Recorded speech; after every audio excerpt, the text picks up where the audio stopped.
আমাদের ভিতরে তাকওয়া নাই, আমাদের ভিতরে আল্লাহর ভয় নাই, যার কারণে কোরআনের কথা শুনি, রসুলের কথা শুনি, জান্নাতের কথা শুনি, জাহান্নামের কথা শুনি, কিন্তু শোনার পরেও সেগুলো আমরা আমলে আনতে পারি না। একমাত্র কারণ হচ্ছে আল্লাহর ভয় আমাদের ভিতরে নেই। এজন্য আল্লাহর ভয় যদি ভিতরে চলে আসে, আমাদের মধ্যে আমলের জজবা তৈরি হবে, আমাদের মধ্যে ঈমানের জজবা আগ্রহ তৈরি হবে। যদি আল্লাহর ভয় ভিতরে থাকে, আমাদের মধ্যে নামাজ পড়ার আগ্রহ তৈরি হবে। যদি আল্লাহর ভয় ভিতরে থাকে, রমজান মাস আসলে আমাদের রোজা করার আগ্রহ তৈরি হবে। যদি আমাদের ভিতরে আল্লাহর ভয় থাকে, মাল সম্পদ থাকলে দান খায়রাত করা, সদকা করা, ফিতরা দেওয়া, যাকাত দেওয়ার জজবা আগ্রহ আমাদের তৈরি হবে। সব কিছু আছে কিন্তু আল্লাহর ভয় নাই, কোনোদিন এই আমল করার জজবা আগ্রহ আমাদের তৈরি হবে না।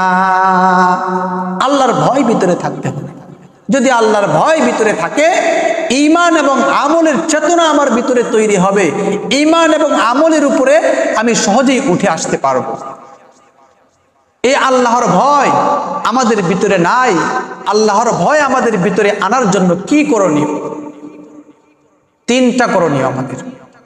আল্লাহর ভয় আমাদের ভিতরে আনার জন্য তিনটা করণীয়। এক নাম্বার করণীয় হচ্ছে আমাদেরকে পদে পদে এই বিশ্বাস রাখতে হবে, আমি যা কিছু করতেছি সব কিছুর জন্য আল্লাহ তাআলা দরবারে আমাদেরকে হিসাব দিতে হবে। হিসাব নিকাশের চিন্তা আমাকে থাকতে হবে। হিসাব নিকাশের চিন্তা ভাবনা আমার মস্তিষ্কে থাকতে হবে। আমি যা কিছু করতেছি সব কিছুর হিসাব মালিকের দরবারে আমাকে দিতে হবে। এই চিন্তা যদি আমরা করতে পারি, আল্লাহর ভয় আমাদের ভিতরে অটোমেটিক্যালি চলে আসবে। দুই নাম্বার করণীয়, আমাকে পদে পদে এই বিশ্বাস করতে হবে, আমি যা কিছু করতেছি, যা কিছু বলতেছি সব কিছু আমার মাওলা দেখতেছে, সব কিছু আমার মাওলা শুনতেছে, সব কিছুর হিসাব আমার মাওলার কাছে আছে। এই হিসাবটা, এই চিন্তাটা আমার ভিতরে থাকতে হবে, তাহলে আল্লাহর ভয় আমাদের ভিতরে চলে আসবে। সম্মানিত উপস্থিতি, এই চিন্তাগুলো হযরতে সাহাবায়ে কেরাম রিদওয়ানুল্লাহি আলাইহিম আজমাইন তাদের মধ্যে এই চিন্তাগুলো পরিপূর্ণভাবে ছিল। তাদের মধ্যে এই বিষয়টা ছিল যে আমি যা কিছু করতেছি আমার মাওলা সব কিছু দেখতেছেন। এজন্য সাহাবায়ে কেরাম ঈমান এবং আমলের উপর প্রকৃত অর্থেই তারা ছিলেন। আমাদের মতে নাম কি ওয়াস্তে মুসলমান না, আমাদের মতে নাম কি ওয়াস্তে ঈমানদার তারা ছিলেন না। তারা প্রকৃত অর্থেই মুসলমান ছিলেন, তারা প্রকৃত অর্থেই ঈমানদার ছিলেন। যাদের ঈমানের সার্টিফিকেট, যাদের মুসলমানিত্বের সার্টিফিকেট স্বয়ং আল্লাহ তাআলা দিয়েছেন। মুসলমান ভাইয়ের আমার, সাহাবায়ে কেরামের ভিতরে আল্লাহ তাআলা আমার সব কিছু দেখতেছেন, এই চিন্তাটা সাহাবায়ে কেরামের মধ্যে কি পরিমাণ ছিল, একটা কাহিনী বললে, একটা ঘটনা বললে বুঝে আসবে। খলিফাতুল মুসলিমিন হযরতে উমর রাদিয়াল্লাহু তাআলা আনহুর ঘটনা। হযরতে উমর রাদিয়াল্লাহু তাআলা আনহু তখন ইসলামের দ্বিতীয় খলিফা, তখন উনি অর্ধজাহানের বাদশা ছিলেন। উমর অর্ধজাহানের বাদশা, প্রেসিডেন্ট হওয়ার পরেও উনি অর্ধরাত্রিতে বাইতুল মালে বসে বসে উনি হিসাব করতেছিলেন, খাতার মধ্যে লেখালেখি করতেছিলেন, রাষ্ট্রীয় হিসাব উনি করতেছিলেন। অথচ উনি একজন প্রেসিডেন্ট, উনি একজন প্রেসিডেন্ট হয়ে মধ্যরাত্রিতে উনি বাইতুল মাল সরকারি কোষাগারে বসে বসে উনি হিসাব করতেছেন। উনি যখন বসে বসে হিসাব করতেছেন, হঠাৎ করে ওনার দরজায় আসা এক লোক সালাম দিলেন, আসসালামু আলাইকুম ইয়া আমিরুল মুমিনিন, সালাম দিলেন। সালাম দেওয়ার পর হযরত উমর সালামের উত্তর দিলেন, ওয়া আলাইকুমুস সালাম ওয়া রাহমাতুল্লাহ। কে? তখন দরজার পাশ থেকে উত্তর আসলো, আলী। লোকটা কে? আলী। হযরত উমর রাদিয়াল্লাহু তাআলা বললেন, ঠিক আছে ভিতরে আসো। আলী রাদিয়াল্লাহু তাআলা অনুমতি পাওয়ার পর ভিতরে চলে আসা বসলেন। বসার পর আলী বলতেছেন, খলিফাতুল মুসলিমিন সারাদিন একটা পেরেশান আমার মাথার মধ্যে ঘুরতেছে, একটা টেনশন আমার মাথার মধ্যে ঘুরতেছে। এই পেরেশানের কোনো সলিউশন, কোনো সমাধান আমি পাচ্ছি না। এই জন্য আপনার কাছে আসলাম, দেখি আপনি কোনো সমাধান দিতে পারেন কিনা। এই জন্য আপনার কাছে চলে আসলাম।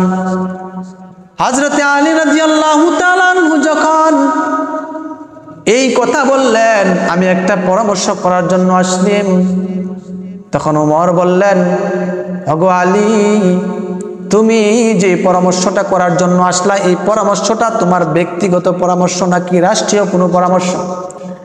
এটা কি তোমার পার্সোনালি কোনো পরামর্শ নাকি জনগণ সম্পর্কিত কোনো পরামর্শ তুমি করার জন্য এখানে আসছো?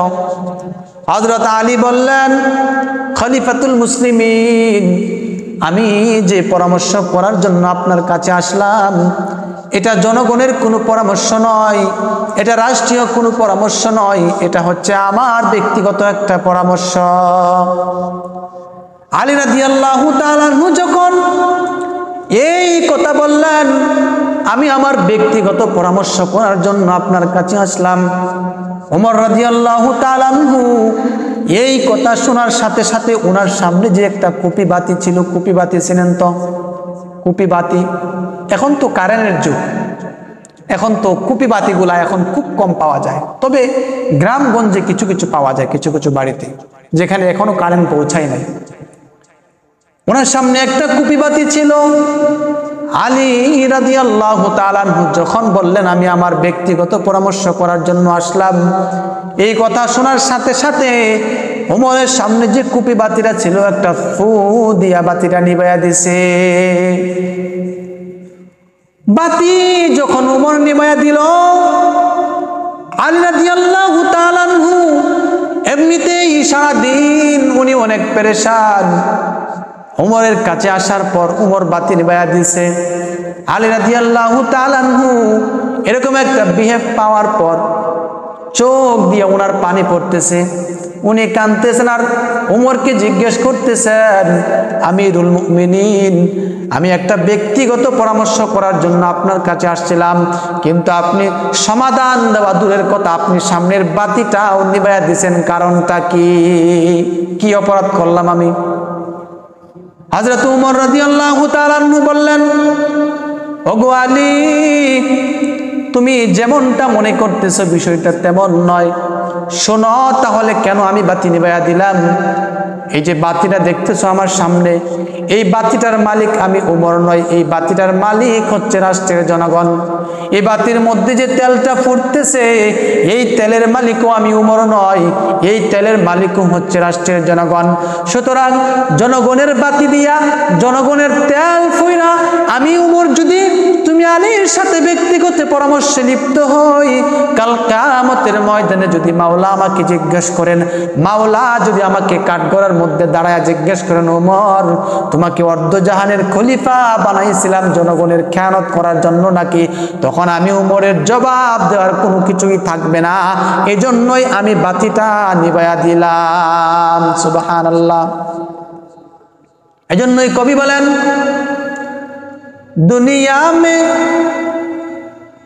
दुनिया में सदाकत में तेरा नाम रहेगा, सिद्दीक तेरा नाम से इस्लाम रहेगा, सिद्दीक तेरा नाम से इस्लाम रहेगा।